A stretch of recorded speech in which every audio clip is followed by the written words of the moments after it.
Hi, I'm Peter Adamson, and you're listening to the History of Philosophy podcast, brought to you with the support of King's College London and the Leverhulme Trust.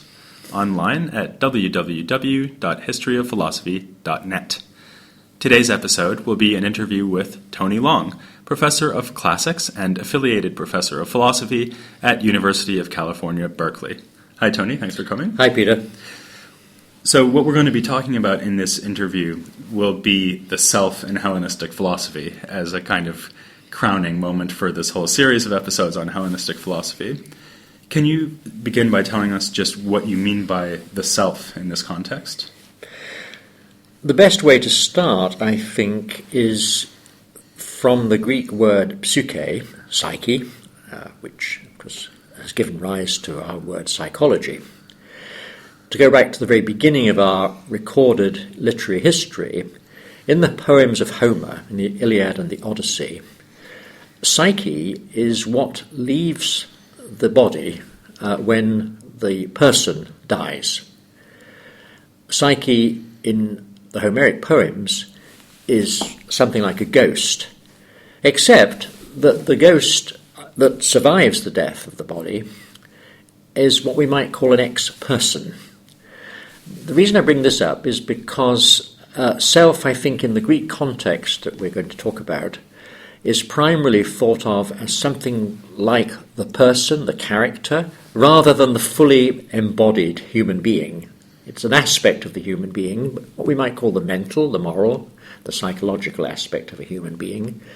Just as I might say, John is an amazingly strong character, but did you know that he's been a terrible asthmatic all his life? So when we draw distinctions between body and mind, self is going to figure on the mind side.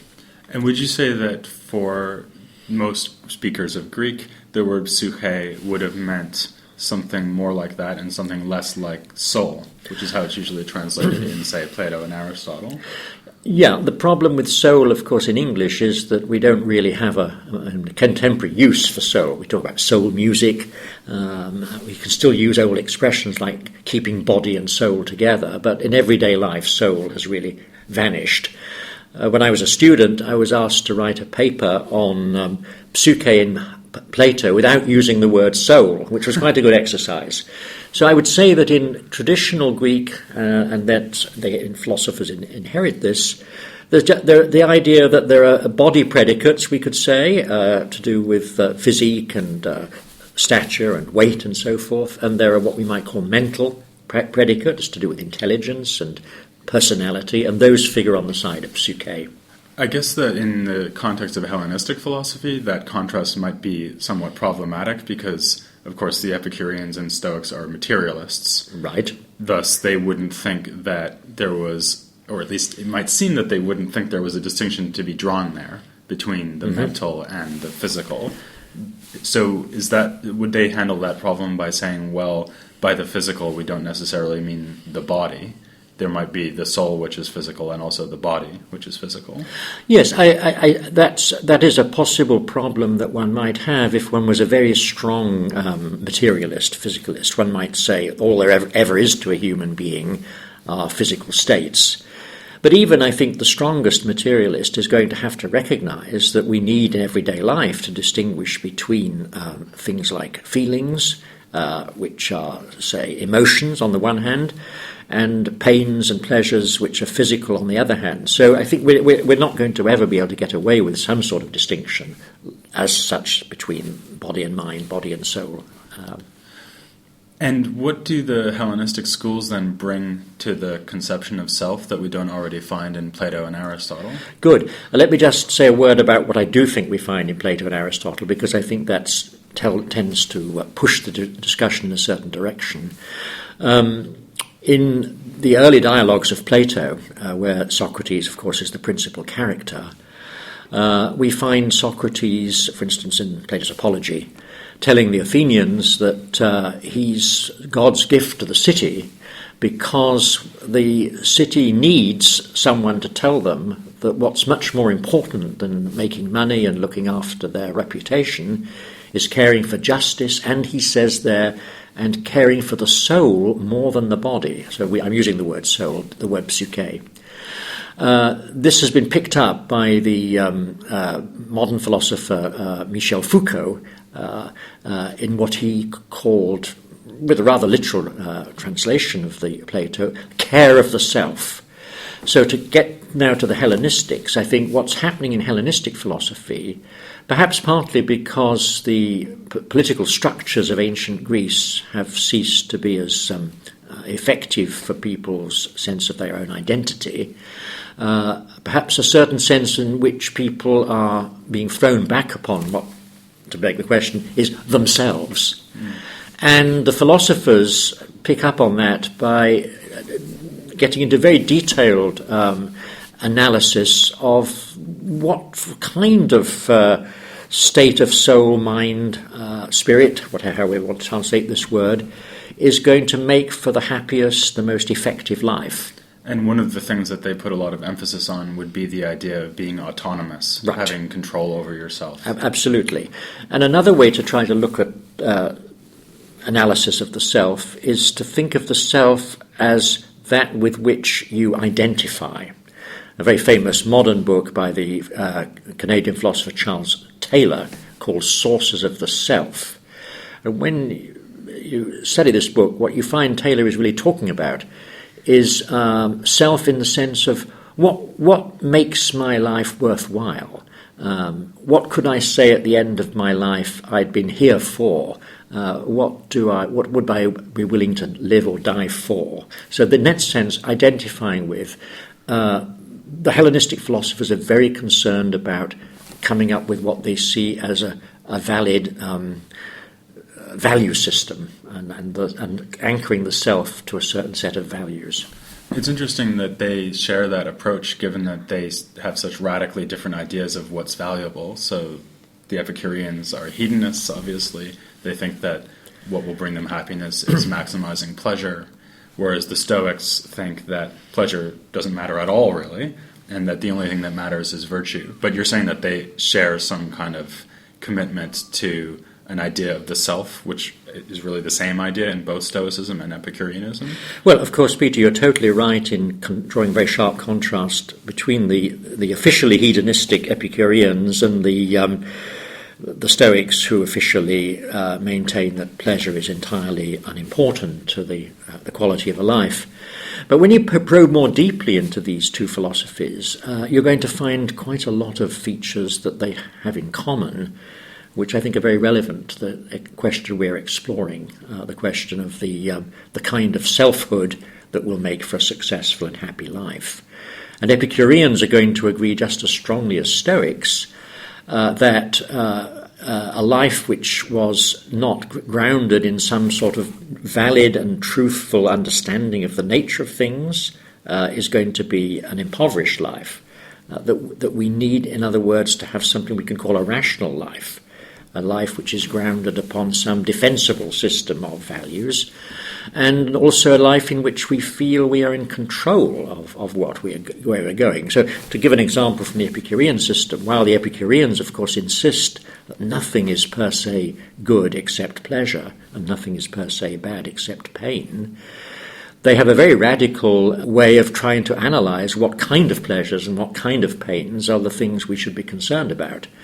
And what we typically think of as a hedonistic life, a voluptuary life, or an Epicurean life, in the way the word Epicurean has come down through our own culture, is quite the reverse of the very austere life that Epicurus himself advocated. As you remember, he said that if he had, I think it was a bit of cheese and bread, he would feel he was having as much as a feast. The crucial feature here for the Epicurean being to control one's desires and maximize one's autonomy in that way. And I guess that because they're hedonists, the reason why they would place value on self-mastery and autonomy and self-control couldn't be that these things are intrinsically worth pursuing. It must be because they think that self-mastery will prevent you from undergoing pain, for example. So if you're in control of your own life, then, for example, you might not need to worry about what will happen to you because you're in control. Yes. And so it's a way of forestalling pain rather than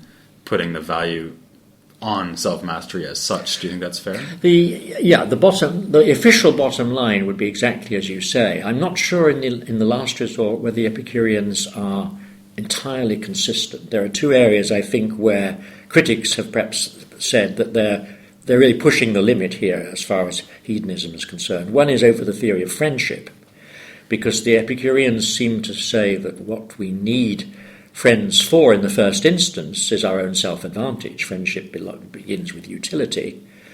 But friendship, according to some Epicureans, can then flower into something which is valuable for its own sake, even to the point that an Epicurean is prepared to die for his own friend. Actually, then, if you think about the Stoics, there's a problem maybe in Stoicism as well, something I haven't really talked about much in the podcast so far, which is how the Stoics think they should relate to other people. Mm-hmm. Because in the Stoics, especially, I guess, the Roman Stoics, you have this great emphasis on the idea of the agent's autonomy and their independence. Yet the Stoics also seem to want to say that it's important for us to have relationships with other people, and not merely because it would be vicious to treat other people wrong, but also because there's some actual value to the relationships we have with other people. Is that right? Yes. Seneca is interesting in this regard. He's perhaps, of all the Stoics who survive, the one who has the deepest and most interesting things to say about friendship. On the one hand, and this picks up on your first point, the Stoics are very concerned to insist that if you can truly live the Stoic way of life, all your reasonable desires are going to be satisfied. You are self-contained, you're self-sufficient. You won't be having to look over your shoulder all the time to think about things you're missing out on. So, for instance, he says that the wise man being the Stoic ideal, even on a desert island, would be completely happy. But does that mean that he wouldn't prefer to have friends? No, it doesn't mean that he wouldn't prefer to have friends. He would prefer to have friends not because he needs them, but because if he has the opportunity to have them, then the friend and his own virtues would somehow set up a kind of symphony. It's as if friendship is a requirement of Stoicism, not in the sense that you need a friend in order to fulfill wants that you have, but the true Stoic life is a sociable life. And of course this would be, I think, true of all ancient philosophies. We might want to consider about Plotinus here, might be somewhat different, but Stoics, Epicureans, Platonists, Aristotelians are all very much more concerned, I think, than modern moral philosophers are, where the typical question is, what's the right action? Much more concerned with what would make mine a fulfilled life.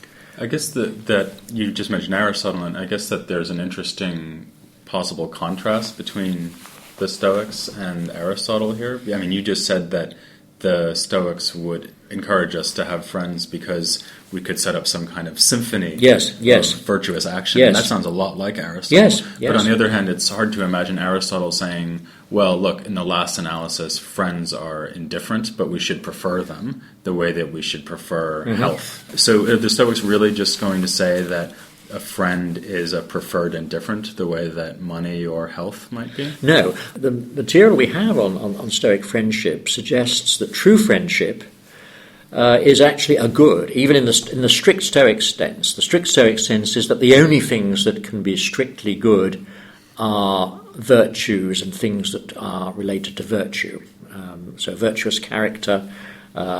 And a true friend for a Stoic would have to be another person with a virtuous... If you yourself had a virtuous character, how wonderful that would be, your friend would also, to be a true friend, would also need to have a virtuous character. And in that sense, they say that friends are external goods.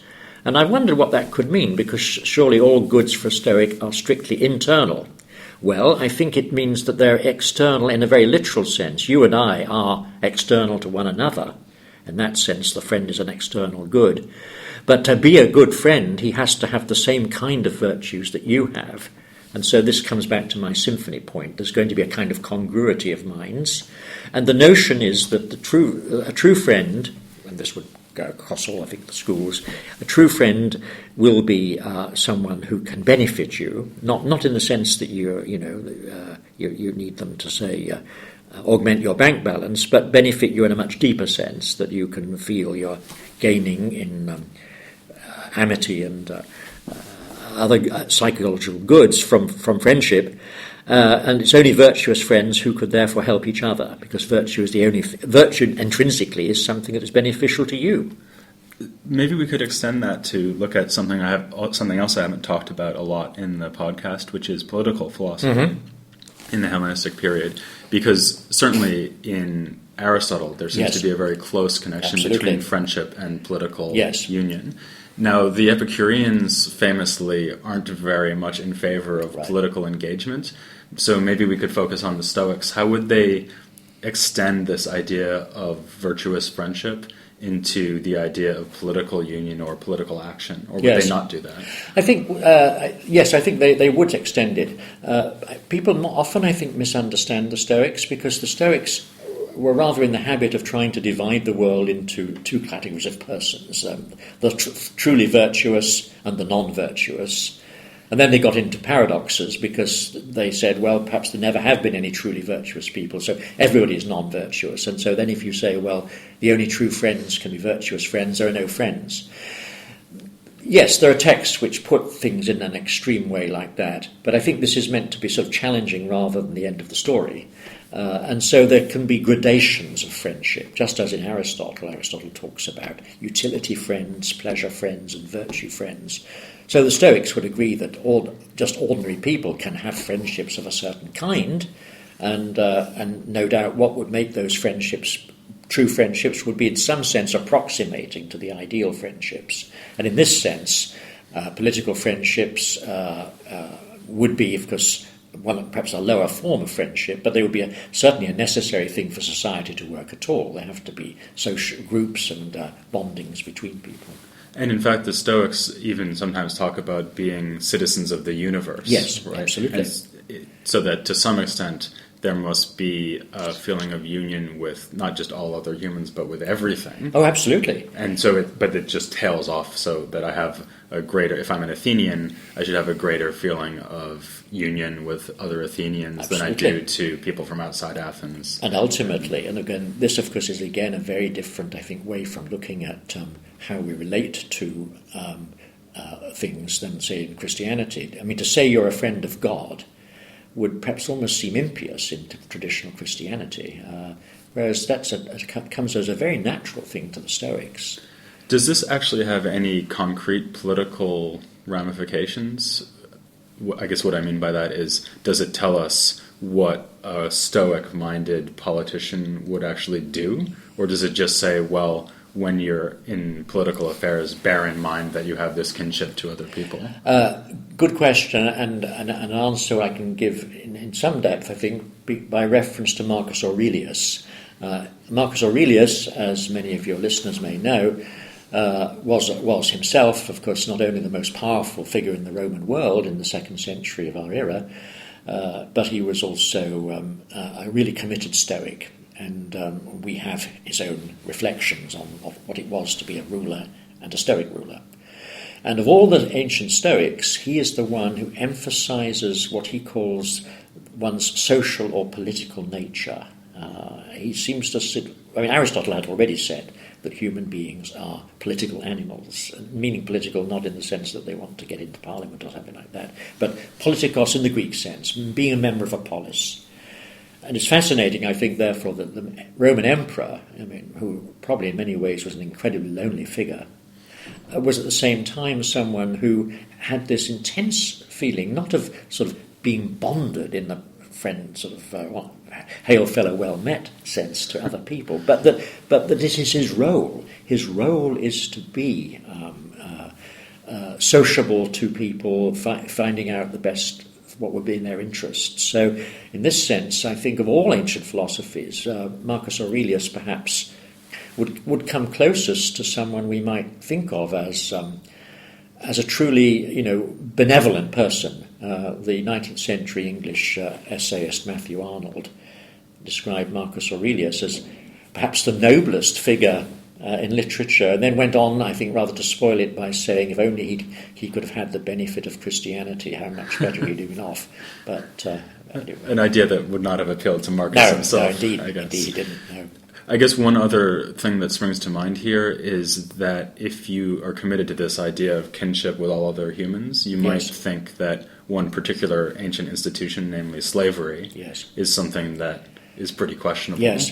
Stoics, of course, have an interesting way of looking at this. Well, both schools do. I mean, let's just start with the simplest.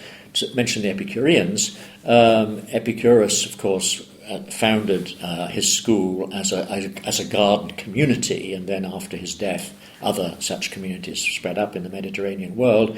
And one of the interesting things about those communities was that they admitted women and slaves as it were, as full members of those communities. In the case of Stoicism, Stoics liked to take traditional words like slave or wise or foolish and give them a special kind of colouring. So the Stoics want to say that anybody who is not trying or is not succeeding in being a Stoic is actually a slave. It doesn't matter, they could be the freest and wealthiest person in the world. If they are not in control of their desires, if they're enthralled to needs and other impulses, then in that sense they're self-enslaved.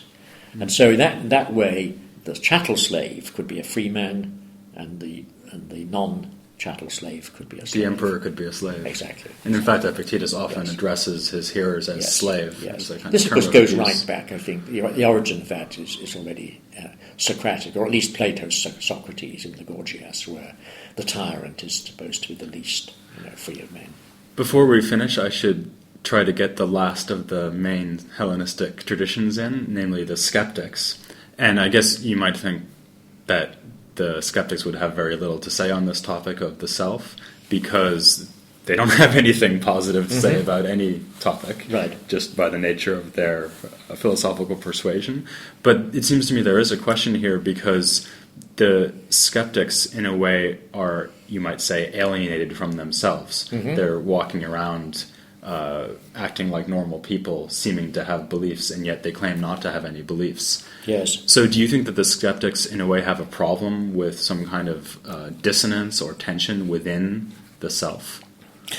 It might appear that way. The question, I think, is quite complicated, because when we say that the skeptic has no beliefs, then there's a question precisely of what we mean by a belief.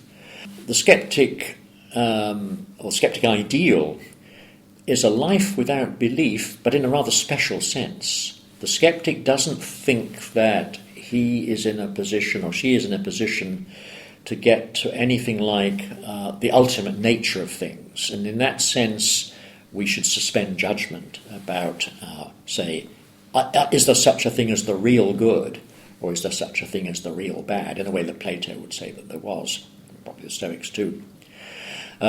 So what are we left with? But we're still left, according to the skeptics, with certain inalienable feelings, what they call pathe. We can do nothing about those. If you say, well, I want to rationalize my feelings, I think the skeptic will say, well, you just have to go along with your feelings. In that sense, these can be a guide to living. You drink when you're thirsty, you feel cold in the snow, but you don't say feeling cold in the snow is good or bad. You don't say drinking when you're thirsty is good or bad. It's just something you do. So in that sense, the skeptic may seem to be following in their instincts, or what we might call our instincts, rather than trying to live a rational life. The Stoics, though, often say that the pathe, these feelings, these feelings or emotions that we have, are not part of ourselves. Yes. They're something external. They're something that we stand in judgment over.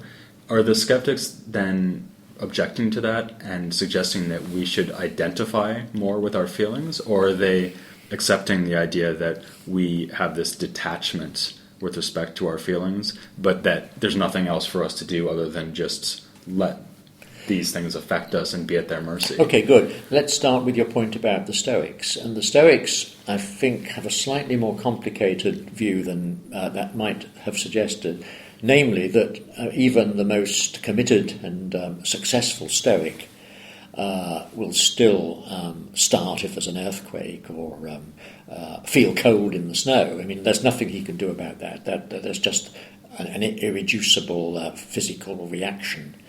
What the Stoic will try to avoid doing is then simply committing a judgment to those feelings without reflection. And that's where Stoic rationality comes in. The Stoic won't think that there's anything rational about having these feelings, and indeed it will then be irrational on the Stoic's part just to let your judgment go along with those feelings. I think there's an interesting question here about the skeptics. A skeptic perhaps cannot officially claim to be following reason, because if he were, then you'd have to ask him to define what reason is. On the other hand, in the sense in which I think the skeptic does think of himself as being almost hyper-rational, in the sense that what is irrational for the skeptic is to think that you know things when you don't know them. And so in that sense, the skeptic's suspension of judgment is quite an arduous thing. It's not actually, perhaps I'm a bit misleading before when I said it would amount to simply going along with your feelings. Because after all, you might hear, let's say you've gone to listen to a Stoic professor this morning, and he was pretty good, and then you listen to an Epicurean skeptic professor this afternoon, and he was pretty good, and so which way do you go? And the skeptic way is to then try to distance yourself from both these positions by coming up with counter-arguments, and in that way suspending your judgment. And what's that going to leave you with? Well, ideally it will leave you with perhaps a sort of mental blank at the level of theory, but all the normal human reactions. And then there's a little bit more to be said about that, because skeptics recognise that how we react and behave in the world very much depends upon our own culture. And so in certain cultures, the seemingly natural thing to do will be X, and otherwise it would be not X. And so you sort of, when in Rome, go along with the Roman way. And that may sound a little bit sort of evasive, and I think there's a lot more we could say about that, but that's the official line, that we follow the guidance of our feelings and our cultures. And so the upshot of that then is that what you were saying at the very beginning, that Hellenistic philosophy is committed to the idea that we're trying to care for the self, yes, is something that the skeptics would go along with as well. Oh, yes, I think so, yes. They might have a bit of a problem about saying what the self is. But then I think we still have that ourselves. Right. Good point. Yes. Well, speaking of taking care of people, next time my topic is going to be medicine and ancient philosophy. But for now, I'll just thank Professor Long for coming on the show. Thank you very much, Peter, for having me. And join me next time on the history of philosophy without any gaps.